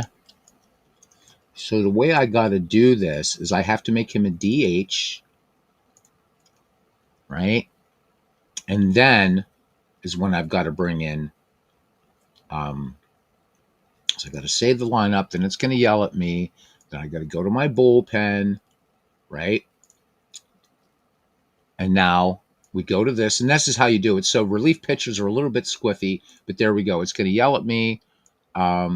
He's not sufficiently warmed up, but he's going to get 1 level reduction in control. I don't have a choice. Probably should have gone. And again, I'm not going to cheat on fatigue. Bob Veal's fatigue rating is 1. Buccos have this one lost, I think, unless a miracle happens. All right. So Bob Veal will face Carl Morton here to lead off the top of the 6th inning. And here's the pitch. And this one is going to be a batter 11 because they are different-handedness. And it's going to be a base hit by Carl Morton. So Carl Morton with his 2nd single of the day. Buccos just not getting it done, I'm afraid, guys. Here's Ron Hunt now. Ron Hunt struck out his last time up. He is 1 for 3 with a single. Here's the pitch. And this one is hit in the gap. And this is going to be, we'll show you what this looks like. This is the thing that pops up there. So he's got a 1B8 and a 2 base advance. So we will do that. Let's do this. This 1B8 is right here. Boom. And then it's going to ask me, do I want him to stretch the hit for second against Gene Klein? So I don't like to manage for the other team. So usually when they're the same, and in this case, I mean, the Expos would be kind of silly. So I'm going to say no. All right. He might have made it, but I don't like managing for the other team. All right. And Davalio might have gotten him, I think. So would have felt badly. You can always undo the last play, by the way. If you're not sure, you can always do that. So do remember that. Another thing you can do. You can also call the game too, which is really cool, and come back and play it later. Hank Aaron only hit 8 home runs off of Bob Gibson, batted .215, and Willie Mays batted just .196 against Bob Gibson. Wow. All right, runners at the corners for Montreal. Nobody out. Does Gene Mauch want to steal? Let's see. Gene Mauch is calling for the steal, so this will be a good way for me to show you guys how Board Game Assistant can work too. So what you do is you click on that player, and let me just drag him over. So there's Ron Hunt. If you go to Board Game Assistant, and if you're doing a steal check, just make sure to click on the Board Game Assistant tab, and he would just steal. Or it could be a steal with error, caught stealing, or whatever, picked off or run down. But in Pocket Pennant Run, we're just going to click steal, and then it's going to ask you again, do you want Ron Hunt? Well, Gene Mauch is calling for it against an A catcher. We're going to try it. And he is out of there. So Sanguian guns him down. All right. So runner on third for Montreal. And in there now is Boots Day. Boots Day is 1 for 3 with a single, 1 out. Chance for Boots Day to get a little RBI action here. Here's the pitch. Fly ball to center field. And Gene Klein's, this is going to be a fly out to center, question mark. And there we go. And do I want Carl Morton to tag up? And yeah. No, and he's out of there. Throw to home. Strong throw. And he's out. All right. Bottom of the 6th. And it will be Gene Klein's, Vic Davalio, and Willie Stargell. Gene Klein's in the game. Nothing for 2. Carl Morton still looking pretty strong. What does Gene Mauch say? Gene Mauch is calling for that relief pitcher. Man, he's got a 4-hitter. Let's give him a batter here. Let's see what happens. All right, so this is going to be a batter 3, fly ball to left. Bob Bailey makes the catch for the first out. So I'm going to override you, Gene. Going to override you. All right, here's Vic Davalio, 1 for 2, single. And this one, Davalio may have gotten himself a base hit here. This is a bat 8, and it is indeed a base hit. So I do like the flow of this game. Flows really, really nicely. Okay, batter up. Let me see. Does Murtaugh want to attempt to steal? I mean, I don't think. Nope, he does not want to steal. He is calling for a pinch hitter, though. And now I'm sorry that I wasted Richie Hebner because I don't really have any third baseman left. So I'm going to override Murtaugh on this one. All right, here's Willie Stargell. And actually, no, he wants a pinch hitter for Stargell? No. Get out of here, man. Are you kidding me? Okay, now he is calling for the steal. So we're going to go ahead and be fair and call for the steal here. Should be an even horse race here. Let's see if get a good jump here. So we don't have a stolen base. Okay. All right. Here's the pitch to Stargell, and batter 7 and base hit for Willie Stargell. So I guess we will get somebody up in the pen here now as they're starting to get to Carl Morton. Got to be fair, got to be fair, got to be fair. Let's see who was in the game. So I think we bring in Mike Marshall. We'll just go in order here. Well, sixth inning, we'll bring in Strohmeyer because they're similar in rating. Strohmeyer has a little bit more. I'll tend to go when they're that similar. I'll tend to go with the guy that has a little bit more innings since we're in the middle innings. Mike Marshall, I would have put in toward the end. Okay, so we're going to warm him up, and let's get back. All right. It's Carl Morton giving up 2 hits, 1 out, trying to turn 2 here.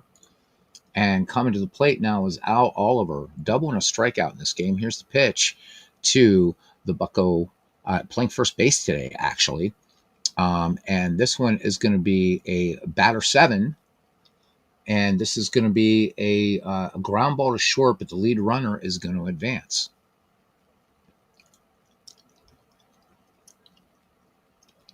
And boom. There we go. All right. Runners on second and third, 2 down. The Bucks just not getting it done here. They're not getting runners in. Here's Manny Sanguillen now. Sanguillen on base courtesy of Rusty Staub error. So again, what I should have done here was move Boots Day over here, but it hasn't hurt Montreal at all. Staub not as much. His defensive rating you can see here, just not very good. If we see if we can actually get him here. There you can see that everything color coded in this game, so you don't really have to. We can see he's a his defense is a D, so all his plays and all that kind of stuff off the blue die. All right, here we go. So Howie Reed or Strohmeyer? Okay, well we got Strohmeyer warming. All right, and here's the pitch. And this one is going to be trouble. Rennie Stennett gets hold of this one. Batter 11, and this is going to be a power check 12. And this one opened the window, Aunt Minnie, in a swing of the bat. And the Pittsburgh Pirates are back in this game. As let's record the home run. So, boom, there goes the pie. And the Buccos now in at 5-3. John Strohmeyer almost ready to come into this game. All right. Brings up Dave Cash now. He's flown out twice in this game. Here is the pitch to Cash. And Cash connects on this one. But this one is just going to be a hard ground ball to Bobby Wine. And that will retire the side. But the Buccos put 3 on the board. So there may be hope in the old gal yet. So here we go. And we're altering the lineup for the Pittsburgh Pirates, and I'm forgetting why we're doing this. Why am I doing this? Oh, because Hebner's still in there, right? Change position. Designated hitter. Choose position. Save lineup. And Bob Veal, yep, fatigued the innings. Shit. And I didn't put anybody else in for Bob, did I? Not good. All right, got to go to the bullpen. And going to bring in Ramon Hernandez. We're going to turn things around a little bit here. Or we're going to let him warm up. Boop. There we go. All right. Whew. Staub had a very good arm, though. Yeah, so they don't have... I should have said his defensive rating. So I don't know, Greg, how those ratings are calculated, if that has to do with range or arm. I do know he had a good arm, but so that one I'm not sure. And that's one of the big things that people are waiting for in pocket pennant run baseball is the fielding stats, things like that. So because when we look at fielders, all we're getting is ratings right now for fielders on both sides, right? So have no idea. But that'll be for next year. And that's going to be a very, very huge update. But again, if you're playing this as a board game companion, you don't really have to, then none of this matters. This is just your board game companion. All right. Rusty Staub. Ron Fairley waits on deck. 5-3 Montreal lead now. Pirates coming through big time in the 6th. We are in the 7th now, and here's the pitch. And why didn't it? Oh, it's still keeping Richie Hebner out there. Oh, my God. Boy, this really sucks, man. That was my own mistake, not forgetting. Oh, no, it's Bob Veal. I don't know why it's showing Richie Hebner there. I think we have a little. Oh, and we have a crash. There we go. We have a crash. they're still going to happen. So hopefully Paul Fay checks this and we have a crash. Too bad. We can go back in the game though, I think, and recover. Let's see if we can recover where we were. I think it didn't like Richie Hebner in there. Reload and play game already in progress. So let's do that. Hopefully. Waiting. There we go. Okay. Loading a game really loads your game of choice. Do I still want to load a game? Yes, I do. Sorry, this isn't on here, guys. Just too much moving around and stuff like that. So let's go to here. Game sheets, game saves, and where the hell is it? Date modified. Am I looking in the wrong one? Yeah, I gotta go up to a different version of the game. Sorry about this, guys. There we go. Beta 17. There we go. That's what I want. Paul's on beta 22. The bum. He is the play tester in this though. So game saves. And no items match it because it probably saved it in the wrong directory. I got to get rid of the wrong version. So my fault, guys. I'm very, very sorry about that. So anyhow, we had fun. And I've been rabbiting on here way too long. Anyhow, you will have game crashes. It will happen. So, and just don't do like me and have like two of these because it's saved in the wrong directory and I can't find it. So, but you can recover just like you can from Action PC. You can recover from crashes. So, and you would just do a load game, and you would click yes.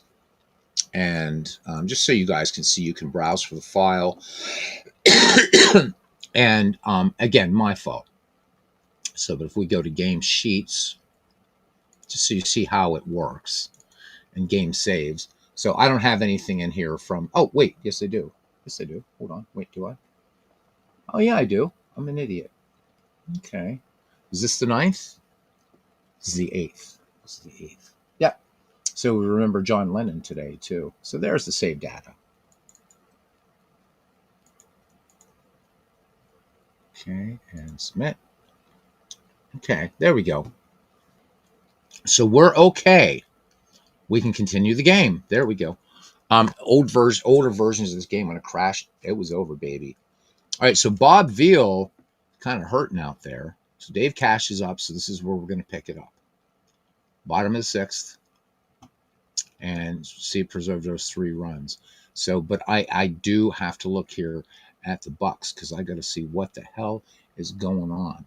I don't have anybody warming up, so I got to get Ramon Hernandez up there. But we did use a pinch hitter, so we're still going to run into that same problem.